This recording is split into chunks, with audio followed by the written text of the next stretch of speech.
Il n'y a pas d'âge pour commettre un crime, et même un jeune enfant peut accomplir les forfaits les plus déplorables. Mais est-ce que cela justifie-t-il le fait de le condamner à une peine d'adulte alors même qu'il est à peine plus haut que 3 pommes? Pour certains tribunaux, en tout cas, la réponse est clairement oui. Et leurs magistrats n'hésiteront jamais à distribuer les peines les plus lourdes, même si l'accusé est en couche-culotte. Mais à quoi donc peut bien penser un juge lorsqu'il applique une peine de prison à perpétuité à un jeune ado acnéique et tremblotant? Vous vous poserez sûrement cette question lorsque vous aurez fini de regarder cette vidéo, alors installez-vous très confortablement et surtout restez bien concentrés car vous ne voulez surtout pas rater une miette de ce spectacle pathétique d'une justice aveugle au vrai sens du terme.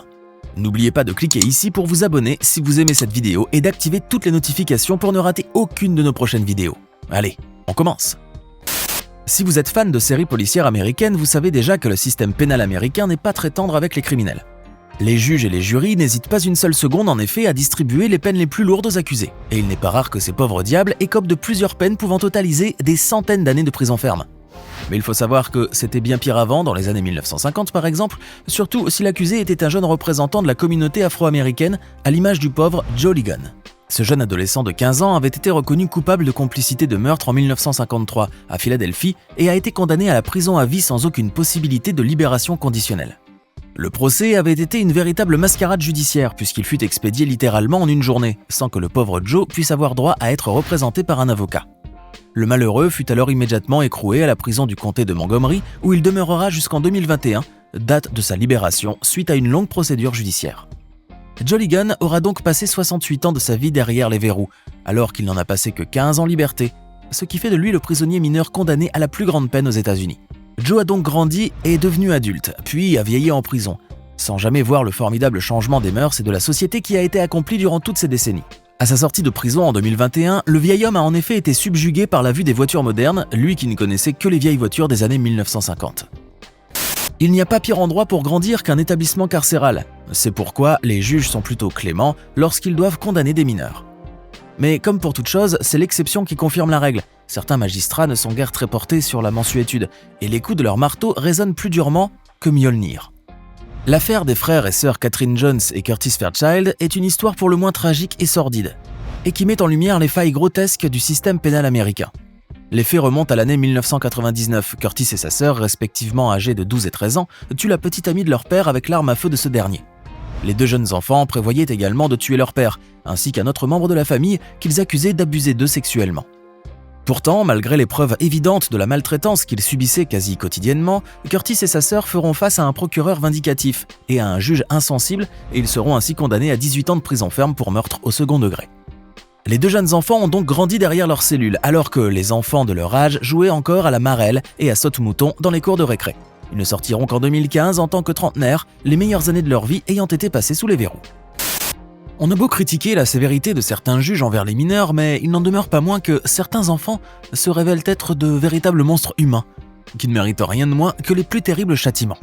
L'histoire horrifique d'Antonio Barbeau et de Nathan Pape ressemble à s'y méprendre à un scénario de film d'horreur avec un massacre sanglant et immoral.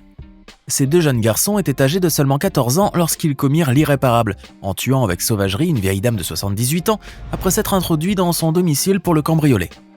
Armés d'une hache et d'un marteau, les deux jeunes démons ont alors littéralement charcuté cette pauvre mamie, laissant un véritable bain de sang sur la scène du crime. Mais le pire dans cette boucherie humaine, c'est que la victime n'était nulle autre que sa propre arrière-grand-mère de Barbeau.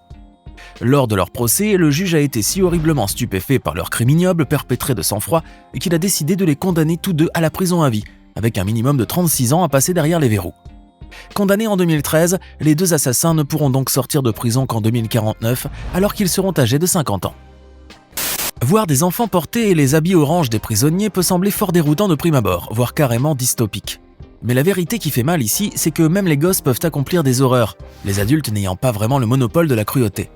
Sur ces images très poignantes, vous pouvez voir un jeune garçon se tenir devant le juge, complètement effarouché et intimidé par l'ambiance glaciale et sévère du tribunal. Ce jeune adolescent de 14 ans s'appelle Joshua Phillips, et s'il se tient ainsi devant les magistrats, c'est parce qu'il a massacré une jeune fillette de 8 ans à coups de batte de baseball, avant de cacher son cadavre sous son propre lit. Poussant le sadisme jusqu'au bout, Joshua participa même aux recherches de la jeune fille avec les équipes de bénévoles, croyant par là qu'il allait pouvoir brouiller les pistes.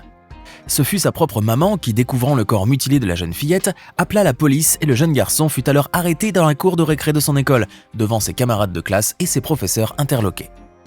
Le jeune assassin se verra alors condamné en 1999 à la prison à vie, sans possibilité de libération conditionnelle.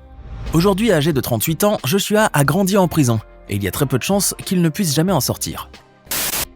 Rares sont les enfants qui aiment l'école, mais ce n'est tout de même pas une raison pour tuer son institutrice, n'est-ce pas ? Pourtant, ce jeune adolescent britannique de 15 ans avait décidé de passer à l'acte en liquidant physiquement sa professeure de langue espagnole en pleine classe.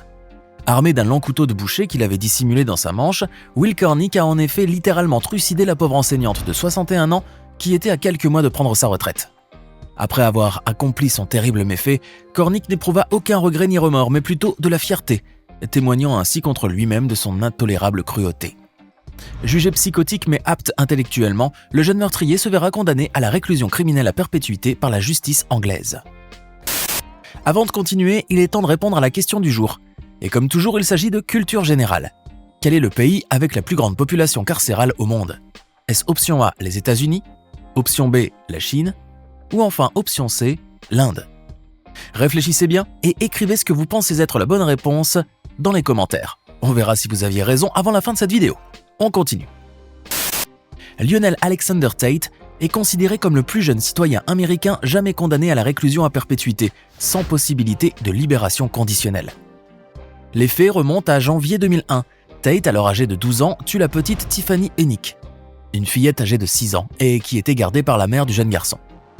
Tate affirma qu'il était en train de jouer au catch avec la fillette lorsqu'il s'est aperçu qu'elle ne respirait plus et qu'elle était morte. Mais lors de l'autopsie de Tiffany, on découvrit que son corps entier avait subi de graves contusions, avec des blessures internes semblables à ce qui aurait pu lui arriver si elle était tombée du 3e étage d'un immeuble, ou si elle avait été percutée de plein fouet par une voiture.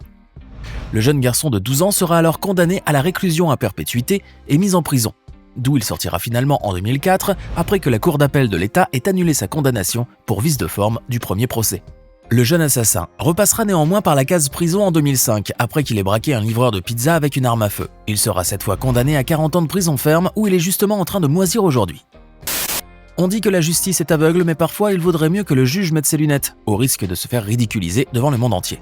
En Égypte, certains magistrats devraient même porter des verres de contact à double foyer, car visiblement ils sont myopes comme des tops. Figurez-vous qu'en 2016, ces procureurs pathétiques ont inculpé pour meurtre un jeune enfant de 4 ans et l'ont même condamné à perpétuité. Le tribunal de gouvernorat de Fayoum, auteur de cette méprise inouïe, s'est finalement rétracté en se confondant en excuses auprès de la famille du jeune garçon. Mais ce n'est pas la première fois que cette cour débloque complètement, puisqu'elle avait déjà accusé un aveugle d'être un sniper. Comprenne qui pourra. Maintenant, regardez bien cette photo. Et dites-nous si le spectacle de cet enfant menotté et portant une combinaison de tôlards plus grande que lui n'est pas la chose la plus tragique et la plus mélodramatique que vous ayez vue de toute la journée. Pourtant, si vous saviez ce que ce jeune garçon, qui semble si innocent, a fait, vous seriez probablement dégoûté. Christian Hernandez, âgé de 12 ans, a en effet sauvagement assassiné son demi-frère de 2 ans et demi en 2011, en lui fracassant la tête contre une bibliothèque. Ce meurtre commis de sang-froid lui a donc valu une condamnation à la prison à vie, mais il sera finalement relâché 7 ans plus tard en 2018, un jour après avoir eu 19 ans. Le cas Agnès Marin est une affaire criminelle qui avait défrayé la chronique française en 2011 et qui fait encore couler beaucoup d'encre jusqu'à aujourd'hui. Et pour cause, le principal inculpé dans cette affaire était mineur au moment des faits, ce qui en France enclenche une procédure judiciaire spéciale. Mathieu M. était en effet un jeune lycéen de presque 18 ans, mais qui n'avait pas encore atteint l'âge de la majorité au moment où il perpétra le viol et le meurtre d'une jeune fille de 14 ans dans l'établissement scolaire qui les abritait. L'affaire a fait beaucoup de bruit, d'autant plus que le meurtrier était en fait un violeur récidiviste et qu'il aurait dû être mieux surveillé. Mathieu M sera finalement condamné à la réclusion criminelle à perpétuité en 2013 et depuis il purge sa peine à la maison centrale d'Essisheim dans le Bas-Rhin. Et comme toujours, sur votre chaîne YouTube adorée, nous vous avons réservé le meilleur pour la fin. Enfin bon, vu les circonstances, on va plutôt dire que c'est le pire, comme vous allez pouvoir le constater tout de suite. Ce jeune garçon qui ressemble un peu à Harry Potter avec sa frange et ses grosses lunettes semble si innocent et si angélique que l'on s'imaginerait même pas qu'il ait pu faire du mal à une mouche. Pourtant, cet enfant est le diable en personne, puisqu'il a torturé et assassiné un jeune garçon de 4 ans avec le sang-froid d'un tueur à gages. Eric M. Smith n'avait en effet que 13 ans lorsqu'il a commis son crime abject le 2 août 1993. En raison de son jeune âge, il sera finalement condamné à une peine allant de 9 ans à la prison à vie, avec possibilité de liberté conditionnelle. Cette dernière lui sera néanmoins refusée à 10 reprises avant qu'il ne puisse finalement en bénéficier en 2021, soit après 27 ans d'incarcération. Maintenant, dites-nous dans les commentaires ce que vous pensez de ces enfants condamnés à des peines de prison à vie. Et pour le quiz du jour, la réponse est bien le A. C'est bien en Amérique que se trouve le plus de prisonniers, avec un total de plus de 2 millions d'individus incarcérés dans une prison. J'espère que vous avez été nombreux à trouver la bonne réponse. N'oubliez pas de vous abonner et de cliquer ici pour regarder une autre de nos vidéos.